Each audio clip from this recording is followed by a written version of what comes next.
फिर आज की टॉपिक हम डिस्कस करेंगे या बताएंगे। तो जैसे अभी देखा जा रहा है कि कोरोना जो है वो बढ़ रहा है बहुत तेज़ी से, तो बेसिक 3 चीज़ों को तो हमें कभी नहीं भूलना है, जो हमें गवर्नमेंट से भी बार बार बताया जाता है। वो है SMS। SMS S sanitize your hands frequently. अपने हाथों की सफाई का ध्यान रखें। उसमें ज़रूरी नहीं कि आप सैनिटाइज़र का ही यूज़ करें, क्योंकि सैनिटाइज़र का एक्सेसिव यूज़ भी हानिकर होता है।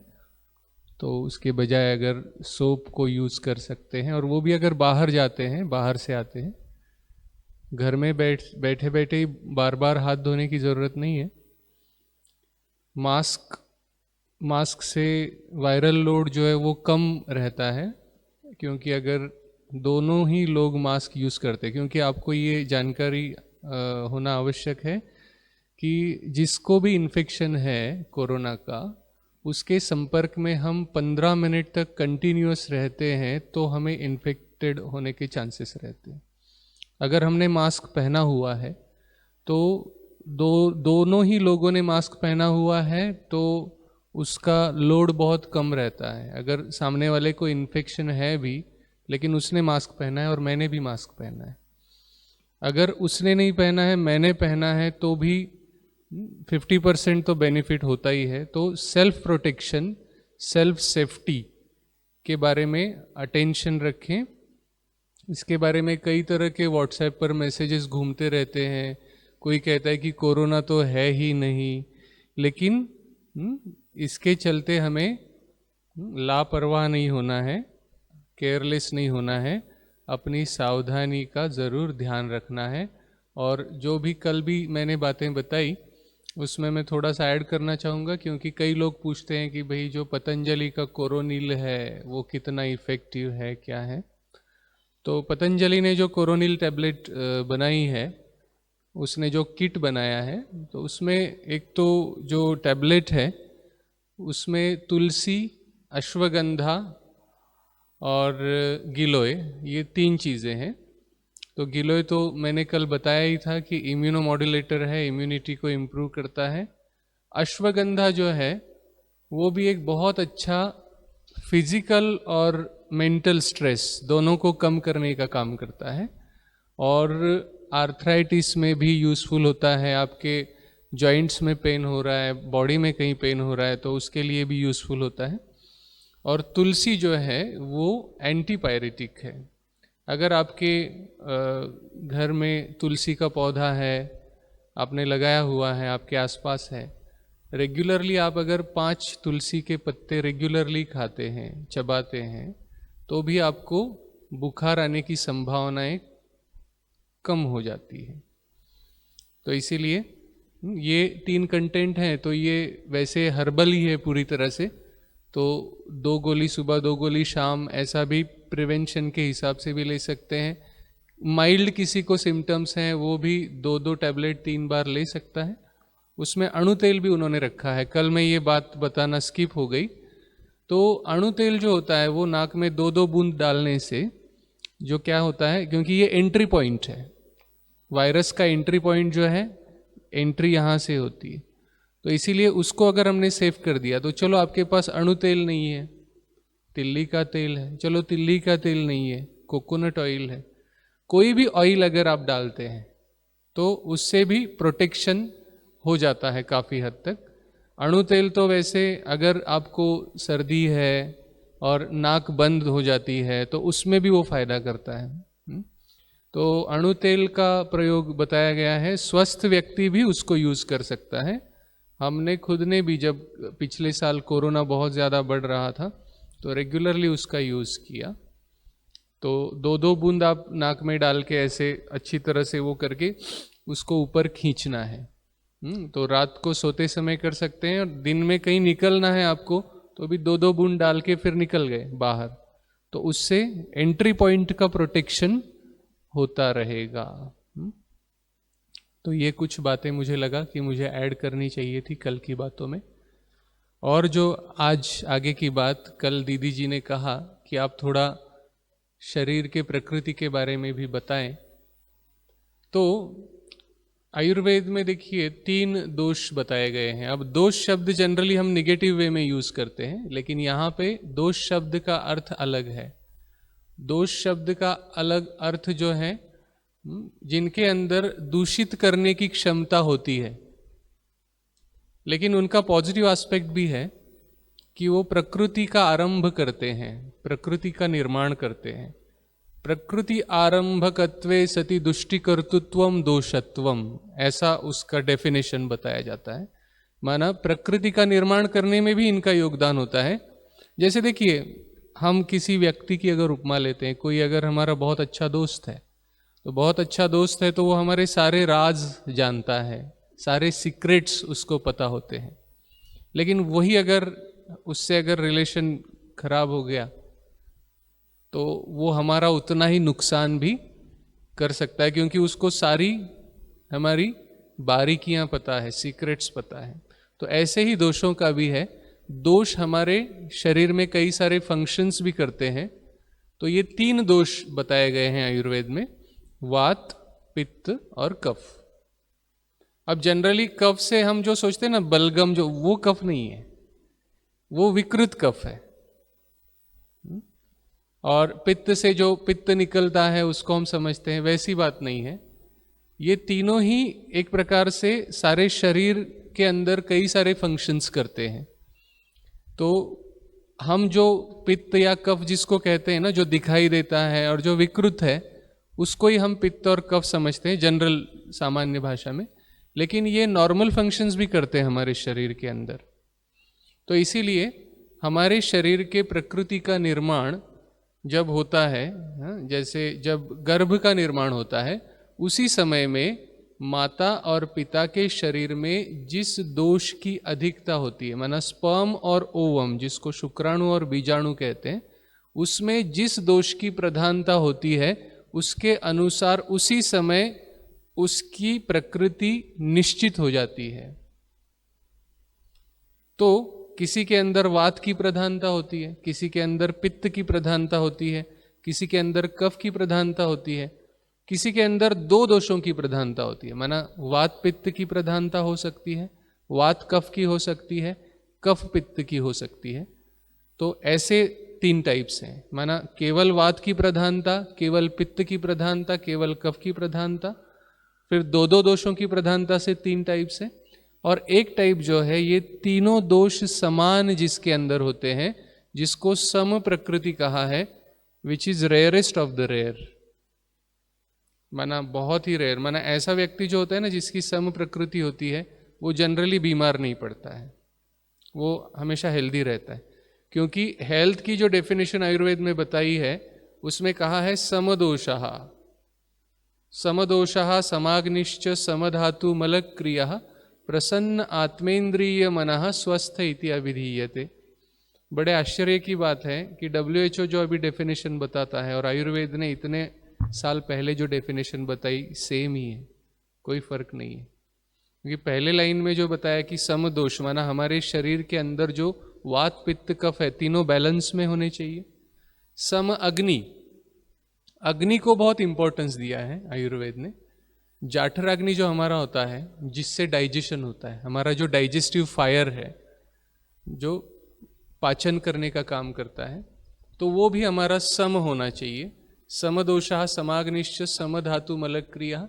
समधातु, हमारे शरीर में 7 धातु होते हैं, रस रक्त मांस मेद अस्थि मज्जा शुक्र, ये 7 ही बैलेंस में हो। और मलक क्रिया माना हमारे जो एक्सक्रीटरी सिस्टम है, वो भी अच्छी तरह से काम करे, रोज पेट अच्छी तरह से साफ हो। क्योंकि कहते हैं ना कि इसी से फिर बीमारियां शुरू हो जाती है। पहले सबसे पहले पेट जाम हो जाता है, तो यहाँ पे ट्रैफिक जाम हो जाता है, तो क्या होता है, सारा पॉल्यूशन हो जाता है। तो ऐसे हमारे बॉडी में भी पॉल्यूशन हो जाता है ट्रैफिक जाम होने की वजह से। तो इसीलिए पेट साफ रहना ये सबसे इम्पोर्टेंट बात है। तो ये पहले लाइन में तो शारीरिक स्वास्थ्य के बारे में बताया। फिर नेक्स्ट लाइन में जो बताया, प्रसन्न आत्मा, आत्मा की प्रसन्नता, स्पिरिचुअल हेल्थ जिसको कहा गया है। प्रसन्न इंद्रियां, हमारी सभी इंद्रियां भी प्रसन्न हो। जैसे आँखों से हम देखते हैं, कानों से सुनते हैं, जीभ से टेस्ट करते हैं, नाक से सूंघते हैं, स्किन से टच करते हैं, तो ये हमारी इंद्रियां भी प्रसन्न हो और प्रसन्न मन, तो मेंटल हेल्थ की बात है। तो इस प्रकार से ये सभी चीजें अगर है तो हम स्वस्थ कहलाते हैं। तो मैं बात कर रहा था दोष के बारे में और प्रकृति के बारे में। तो प्रकृति में जैसे अलग अलग प्रकृति के लक्षण बताए, हम कैसे समझे कि हमारी कौन सी प्रकृति, मेरी वात प्रकृति है या पित्त प्रकृति है या कफ प्रकृति है, कैसे समझ में आ जाए? तो जिसकी प्रॉब्लम हमें ज्यादा होती है, जैसे कई बार ऐसा देखा जाता है कि कम उम्र में ही जोड़ों में दर्द होना, जोड़ों में स्वेलिंग होना, यहाँ पे दर्द हो रहा है, वहाँ पे दर्द हो रहा है, तो ये वात की वजह से होता है। तो जो दोष हमारे शरीर में ज्यादा है उसके अनुसार हमें वो बीमारी फ्रिक्वेंटली होती है। जैसे किसी किसी को थोड़ा भी सीजन हो जाता है तुरंत जो है वो कफ की समस्या होती है, सर्दी खांसी बहुत इजीली हो जाती है, ऐसे लोगों को बार बार छींकें आती रहती है, तो वो समझ सकते हैं। वैसे तो कई सारे लक्षण दिए गए हैं, पूरे बॉडी के हिसाब से भी दिए गए हैं कि भाई जो कफ वाला जो होता है उसकी भूख, उसको भूख ज़्यादा नहीं लगती है, ज़्यादा खाता नहीं है, लेकिन दिखने में अच्छा दिखता है। और पित्त वाला जो है वो मीडियम होता है और उसको भूख बार बार लगती है, भूख को सहन नहीं कर सकता है, पसीना बहुत ज़्यादा आता है। जो पित्त प्रधान व्यक्ति है उसको गर्मी सहन नहीं होती है, ठंड में उसको बड़ा अच्छा लगता है, ठंड की सीज़न अच्छी लगती है, गर्मी बिल्कुल सहन नहीं होती है। पित्त वाला जो है उसको गुस्सा भी ज़्यादा आता है, और जो है वो उसकी रिएक्शन जो है ना वो एकदम क्विक रिएक्शन होती है, फटाक से एकदम, तो वो ज़्यादा। और जो कफ वाला जो है ना वो सोच समझ के रिएक्ट करता है।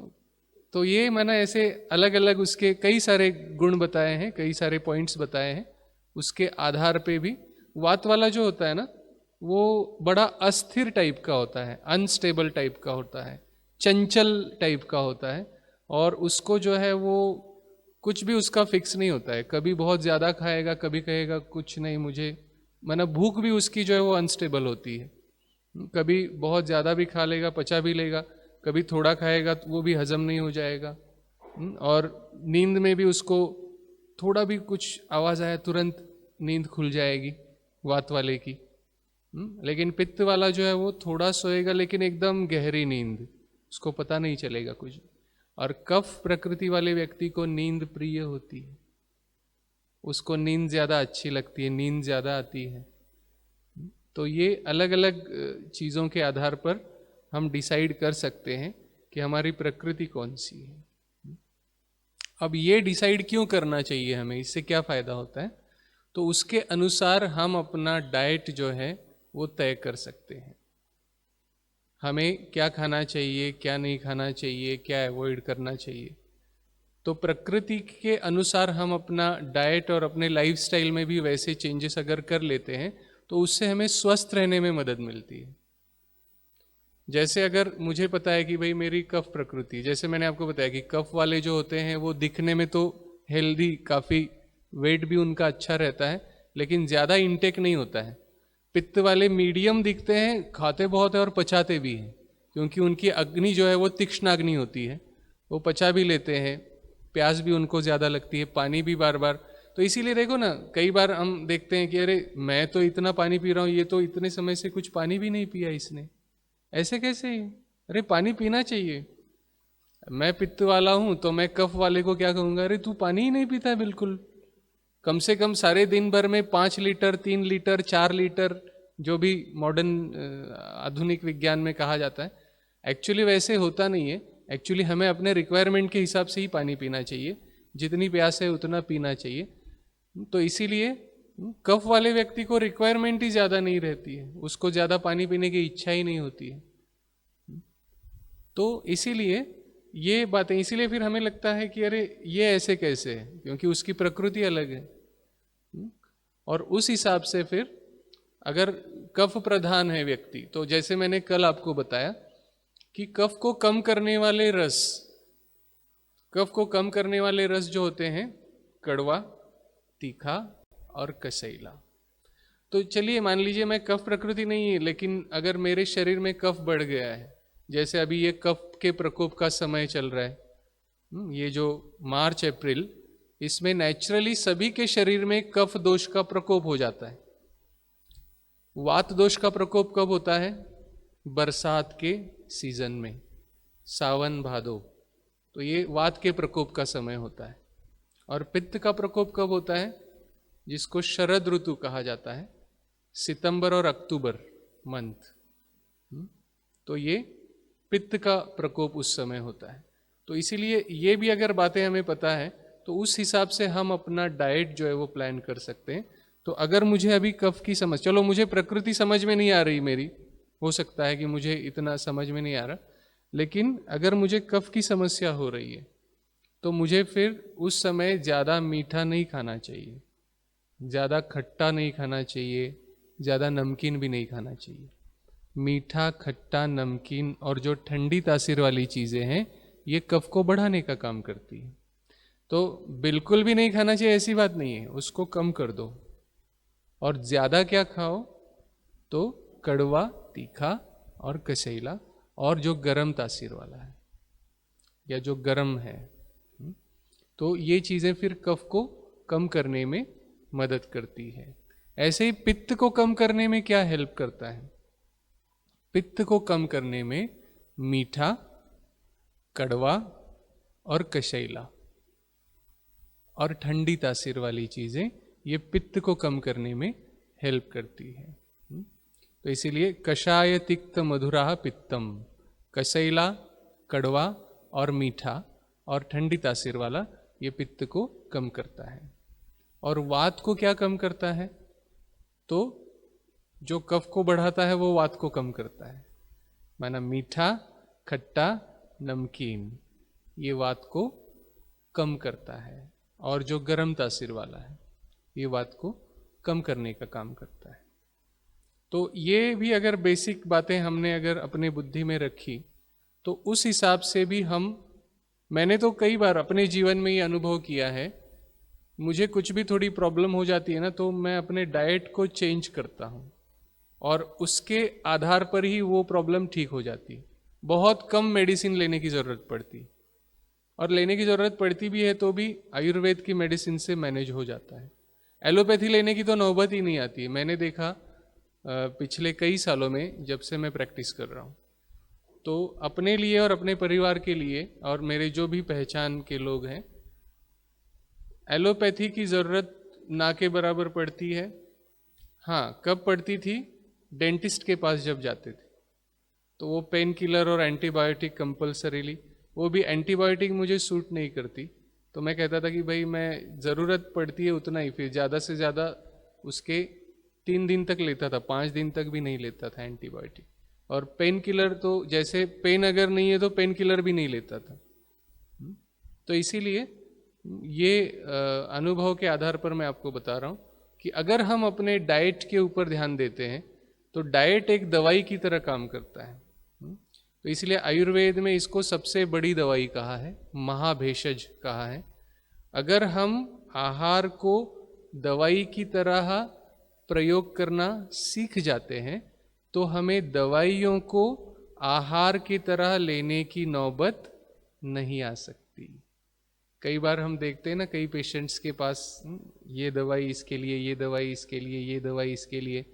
कई तो पेशेंट्स लेके आते थे, कहते थे डॉक्टर साहब हम सुबह सुबह इतनी दवाइयाँ लेने के बाद ना हमारा पेट भर जाता है, फिर हमें नाश्ता करने की भी इच्छा नहीं होती है।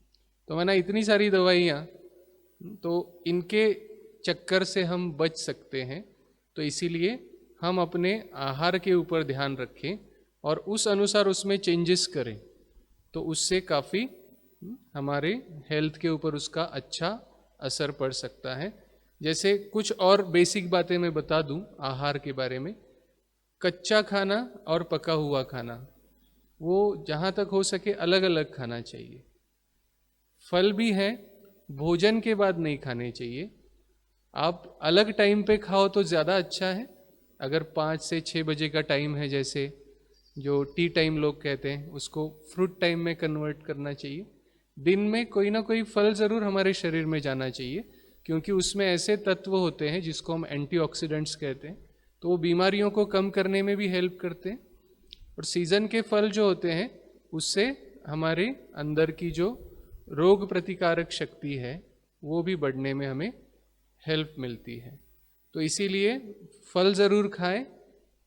चाय जो है वो जहाँ तक हो सके खाली पेट नहीं पीनी चाहिए, क्योंकि फिर एसिडिटी वगैरह होने के चांसेस रहते हैं। अब जिनको बहुत समय से आदत है, लेकिन कोशिश करके, क्योंकि जैसे जैसे ये एज हमारी बढ़ती जाती है ना, वैसे वैसे फिर वो प्रॉब्लम दिखाई देने लगते हैं, क्योंकि युवा अवस्था में तो ज़्यादा कुछ होता नहीं है, क्योंकि बॉडी के अंदर उतनी एनर्जी होती है। तो इसलिए पहले से ही अगर हम इन बातों का ध्यान रखेंगे, अपने आहार का ध्यान रखेंगे, तो फल के बारे में मैंने जैसे बताया, चलिए भोजन के साथ अगर आप खा ही रहे हैं तो पहले फल खा लो, बाद में भोजन खा लो। सलाद हम खाते हैं, सलाद पहले खा लेना चाहिए, बाद में फिर पका हुआ, क्योंकि कच्चे खाने के लिए डाइजेस्ट करने वाले जो जूसेस होते हैं वो अलग टाइप के होते हैं, पका हुआ खाना जो है उसके लिए अलग होते हैं। तो दोनों अगर मिक्स करके खाते हैं तो उनका कन्फ्यूजन हो जाता है। तो इसीलिए ये कुछ बेसिक बातें। फिर ऐसे भी है, जैसे खाने में सुबह का नाश्ता राजा जैसा अच्छी तरह से खाओ, दोपहर का भोजन मीडियम, और रात को भिखारी की जैसे कम खाना, और 8 बजे से पहले पहले खा लेना ज़्यादा अच्छा होता है जहाँ तक पॉसिबल है। अब जब पॉसिबल नहीं है तो फिर उस हिसाब से हमें थोड़ा, फिर उसमें क्वांटिटी हम कम कर सकते हैं अगर ज़्यादा लेट हमें खाना पड़ा। तो इस प्रकार से दही के बारे में भी मैंने कल बताया था। अभी तो ये जो सीज़न चल रहा है, ये सीज़न में तो दही बिल्कुल नहीं खाना है, क्योंकि दही जो है वो कफ को बढ़ाता है। जिनको सर्दी खांसी जैसे कुछ है थोड़ा थोड़ा, उनको तो दूध भी नहीं लेना है, क्योंकि दूध भी थोड़ा सा कफ को बढ़ाने में, तो ऑलरेडी कफ बढ़ा है तो उसको वो फिर सर्दी जल्दी ठीक नहीं होगी। फिर उसकी जो नॉर्मल है वो तो दूध ले सकता है, हल्दी वाला दूध, जैसे अभी के समय के अनुसार। लेकिन अगर सर्दी है या गले में कुछ गड़बड़ है तो फिर उस समय के लिए दूध भी अवॉइड करना चाहिए। तो अभी जो सीज़न चल रहा है उसके हिसाब से तो हमें मीठा, खट्टा, नमकीन और ठंडी तासीर वाला ज़्यादा नहीं खाना है अप्रैल एंड तक। और कौन सा ज़्यादा खाना है, जहाँ तक हो सके कुछ ना कुछ कड़वी चीज़, जैसे अगर गिलोय का काढ़ा ले सकते हैं, नीम के पत्ते। देखिए हम जो त्यौहार मनाते हैं ना, उसमें भी बहुत रहस्य है हेल्थ से रिलेटेड। जैसे गुड़ी पड़वा के दिन मैंने देखा है कि नीम की पत्ती गुड़ के साथ सेवन करते हैं। तो नीम की पत्ती कड़वी होती है, उसका अर्थ क्या है, गुड़ी पड़वा से वसंत ऋतु की शुरुआत हो जाती है। तो वसंत ऋतु की शुरुआत माना कफ का सीजन शुरू हो रहा है, तो कफ के सीजन में कड़वी चीज़ें खाओ, ये संदेश उसमें छिपा हुआ है। कड़वी चीज़ें खाओ। और गुड़ क्यों है, क्योंकि गुड़ गर्म तासीर वाला होता है। तो कड़वी चीज़ें खाओ, गर्म तासीर वाला आहार जो है वो लो। तो कुछ ना कुछ कड़वा ज़रूर खाओ इस सीज़न में, और गर्म तासीर वाला, जैसे अदरक है, अदरक जो है वो भी गर्म तासीर वाला होता है। तो ऐसा भी कर सकते हैं कि सब्जी बनाते हैं तो सब्जी में मिर्च डालने के बजाय आप थोड़ा अदरक ज़्यादा डालो, उससे आपको कफ की जो प्रॉब्लम है उससे भी प्रिवेंशन भी होता रहेगा, उसका तीखापन भी थोड़ा सा बढ़ जाएगा। तो हरी मिर्च डालने के बजाय उसमें थोड़ा अदरक ज़्यादा डालो। तो ऐसे कुछ छोटे छोटे चेंजेस करने से भी हेल्प मिलती है। किसी को गले की कुछ प्रॉब्लम है तो जैसे मैंने कल बताया कि अदरक का जूस निकाल के 2 चम्मच उसमें शहद मिला करके रात को सोते समय ले सकते हैं। तो इस प्रकार से हमें अपने प्रकृति को जानने से, जैसे पित्त प्रकृति अगर है तो पित्त प्रकृति है तो उसको फिर ये जानना ज़रूरी है कि भाई उसको नेचुरली मीठा पसंद होता है। जो पित्त वाले जो लोग होते हैं ना, उनको मीठा ज़्यादा पसंद होता है। तो मीठा, कड़वा और कशैला और ठंडी तासीर वाला वो उस हिसाब से सेवन कर सकते हैं। और वात की प्रधानता जिनमें है उनको मीठा, खट्टा, नमकीन और गर्म तासीर वाला, ये वात वालों के लिए ज़्यादा उपयुक्त होता है। और जिनकी वात प्रकृति है उनके लिए जैसे बेस्ट क्या है, तो उनके लिए ऑयल जो है वो बेस्ट बताया है। तो ऑयल माना जैसे अगर जोड़ों में कुछ प्रॉब्लम होती रहती है, क्योंकि वात वालों को हमारे शरीर में कहीं पर भी जो पेन होता है, वेदना होती है, वो बिना वात के नहीं होती है। शरीर में कहीं पर भी बर्निंग सेंसेशन होता है, वो बिना पित्त के नहीं होता है। और शरीर में कहीं पर भी स्वेलिंग या ईचिंग होती है, ये बिना कफ के नहीं होती है। तो इसीलिए अगर हमें माना वात के लिए ऑयल सबसे बेस्ट बताया है, तो कोई भी ऑयल जैसे कोकोनट ऑयल छोड़ के, ठंडी तासीर वाला ऑयल छोड़ के जो गर्म तासीर वाले ऑयल है, कोई भी ऑयल को थोड़ा सा गर्म करके उसमें थोड़ा सा नमक मिला के आप अगर जॉइंट पे अप्लाई करते हैं, तो उससे भी जॉइंट पेन कम होने में या शरीर में कहीं पर भी पेन हो रहा है वो कम होने में हेल्प मिलती है। थोड़ा सा उसको स्नान करने से पहले लगाते हैं। जैसे जॉइंट पर जब लगाना होता है तो सर्कुलर मोशन में लगाना होता है, तो उसको लगाकर फिर उसको स्नान करते समय गर्म पानी से थोड़ा सा सेक करते हैं, तो उससे भी काफ़ी हद तक कम हो जाता है। तो ऑयल, और जो कच्चा ऑयल है वो कच्चा ऑयल पीने से भी कोलेस्ट्रॉल नहीं बढ़ता है। हम जो पराठा, पकोड़े, समोसे, उसमें जो ऑयल होता है ना, ये कोलेस्ट्रॉल को बढ़ाता है। लेकिन आप अगर ऐसे ही 2 चम्मच ऑयल पीते हैं, जैसे तिल का जो तेल होता है ना, तिल का तेल जो वज़न जिनका ज़्यादा है, जिनको घुटनों में भी समस्याएं हैं, तो उनको वज़न कम करने में भी हेल्प करता है। आपको ये सुनकर आश्चर्य होगा कि पानी ज़्यादा पीने से भी वज़न कम नहीं होता है जल्दी। लोग सोचते हैं अरे वज़न कम करना है ना, पानी पियो ज़्यादा। ऐसा नहीं है, पानी ज़्यादा पीने से भी वज़न जल्दी कम नहीं होता है। उसके बजाय अगर 2-2 चम्मच तिल का तेल अगर पीते हैं तो उससे वज़न कम होने में हेल्प मिलती है। और फिर घुटनों में से अगर आवाज़ आना शुरू हो गया है तो वो भी आवाज़ कम होने में हेल्प होती है। तो ऐसे वात के लिए तेल का प्रयोग बताया है। पित्त के लिए घी, जिनको पित्त की समस्या होती है उनके लिए घी बहुत अच्छा काम करता है। तो भोजन में थोड़ा सा घी डाल के अगर खाते हैं तो पित्त कम हो जाता है। और दूध, ये भी पित्त को कम करने में हेल्प करता है। तो अगर आपको घी ऐसा लेने में थोड़ा सा प्रॉब्लम लगता है, किसी किसी को लग सकता है, तो दूध में डाल के ले सकते हैं 2 चम्मच घी। तो इस प्रकार से और ख़ास करके जो गाय का, देसी गाय का जो घी होता है वो कोलेस्ट्रॉल भी नहीं बढ़ाता है, इसलिए वो कॉस्टली भी होता है। आपको सुन के आश्चर्य लगेगा, लेकिन देसी गाय के घी की मार्केट में प्राइस 5,000 से लेकर 10,000 किलो तक है। तो ये देसी गाय के घी से कई सारे फायदे होते हैं। तो जो पित्त वाला है वो घी को प्रयोग कर सकता है खाने में। और फिर कफ प्रधान जो है उसके लिए शहद, लेकिन अभी जो मार्केट में शहद मिलता है वो बहुत क्वेश्चन मार्क्स हैं उसके ऊपर। जो नेचुरल जो लोग इकट्ठा करते थे ना पहले, जो मधुमक्खियों के छत्ते से शहद निकालते थे, तो वो शहद जो है वो कफ को कम करने में हेल्प करता है। और शहद के अलावा अदरक, ये भी बहुत अच्छी जो मेडिसिन है, वो कफ को कम करने में हेल्प करती है। तो अभी तो समय हो रहा है वैसे, क्योंकि ये इतनी बातें हैं कि बोलते जाएं लेकिन वो समय हमेशा कम पड़ता रहेगा। तो अभी मुझे लगता है कि कुछ थोड़ा सा बेसिक आपको समझ में आया होगा कि भाई मेरे अंदर वात ज़्यादा है, पित्त ज़्यादा है या कफ ज़्यादा है, क्योंकि उसको लेकर अंत तक चलना पड़ेगा। प्रकृति एक बार बन गई तो वो अंत तक वैसी रहेगी। तो इसीलिए छोटी छोटी प्रॉब्लम्स जो हमारी हेल्थ प्रॉब्लम्स होती है वो मैनेज करने में हमें उसका फ़ायदा होगा, प्रकृति अगर हम समझ लेते हैं। वैसे बाबा भी कहते हैं कि अपने प्रकृति को चलाना आ गया। तो प्रकृति को चलाना आ गया माना उसको समझ कर, समझेंगे तभी उसको चलाना आएगा। ठीक है, तो इसीलिए उस अनुसार हम समझें। और सीज़न के हिसाब से भी मैंने जैसे बताया आपको कि जुलाई अगस्त में क्या होता है, वात बढ़ता है, तो उस समय पे हमें ऑयल का यूज़, वैसे भी ठंड के दिनों में, बरसात के दिनों में सप्ताह में एक बार अगर हम पूरे बॉडी का मसाज करते हैं ऑयल से, अपने हाथ से अपने पूरे शरीर में ऑयल लगाते हैं, तो वो भी अच्छा होता है। उसके लिए आयुर्वेद में तो कहा है कि उसको रेगुलर करना चाहिए, लेकिन रोज़ सबके पास इतना टाइम नहीं होता है।